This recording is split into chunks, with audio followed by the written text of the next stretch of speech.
The parallel lives and tenuous connections of Jim Morrison and H.P. Lovecraft.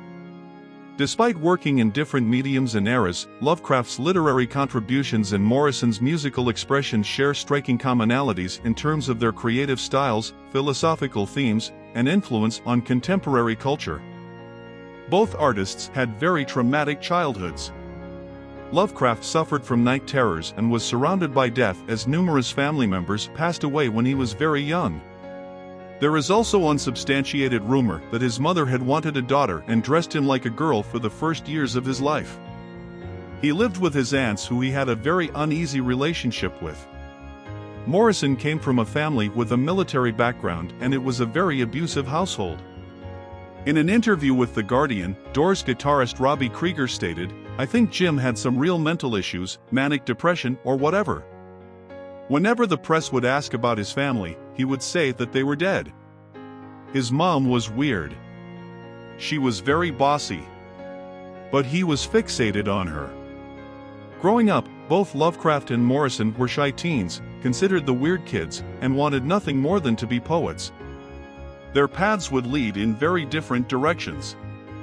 Lovecraft described his night terrors as filled with bizarre alien vistas, and he would encounter terrifying creatures he would later refer to in his literary works as night gaunts. Of his dream state excursions, Lovecraft said, "They would whirl me through space at a sickening rate of speed, the while fretting and impelling me with their detestable tridents." Lovecraft's recollections of his nightmarish journeys made their way into his stories, and their descriptions are identical to the psychedelic trips experienced by brave psychonauts who travel through hyperspace to the DMT realm. It is well documented that Morrison used LSD and other illicit substances to excess and became proficient in the exploration of altered states of consciousness. Morrison's band, The Doors, was named after the book The Doors of Perception by writer and philosopher Aldous Huxley. It elaborates on his psychedelic experience under the influence of mescaline. Both Lovecraft and Morrison pushed the boundaries between reality and the unknown. Lovecraft's father was institutionalized for acute psychosis. He would die in the asylum. Years later, Lovecraft's mother was institutionalized for depression and hysteria. She would die in the asylum. Lovecraft's obsession with madness and asylums is well documented in his stories, with the most personal example being The Shadow over Innsmouth, in which the narrator is slowly changing into a fish person, similar to the folk tales of werewolves or the plot of Dr. Jekyll and Mr. Hyde. This reflects Lovecraft's own fears of slipping into a familial mental illness and ultimately sharing the fate of his parents. Though Morrison was never officially diagnosed, his documented behavior shows all the signs of borderline personality disorder.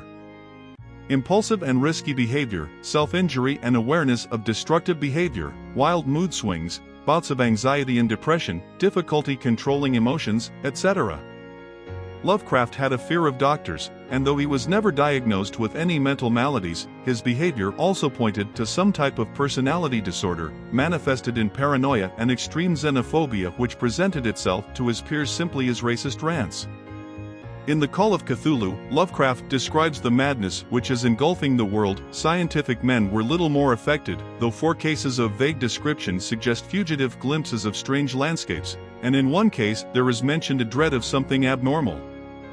It was from the artists and the poets that the pertinent answers came, and I know that panic would have broken loose had they been able to compare notes. Both Morrison and Lovecraft suffered from isolation and what is known today as imposter syndrome. Morrison often thought he was having a nervous breakdown and wanted to quit the band. Each was truly the embodiment of the tortured artist. Their works covering similar ground from different perspectives, delving into existential ponderings and themes of mortality, identity, and the human experience wrapped in mysteries and mysticism. Lovecraft's brand of horror has seeped into the zeitgeist of writers, filmmakers, and artists around the world, not to mention the role-playing and video games. Morrison created the template for the rebellious, anarchic, rock and roll frontman.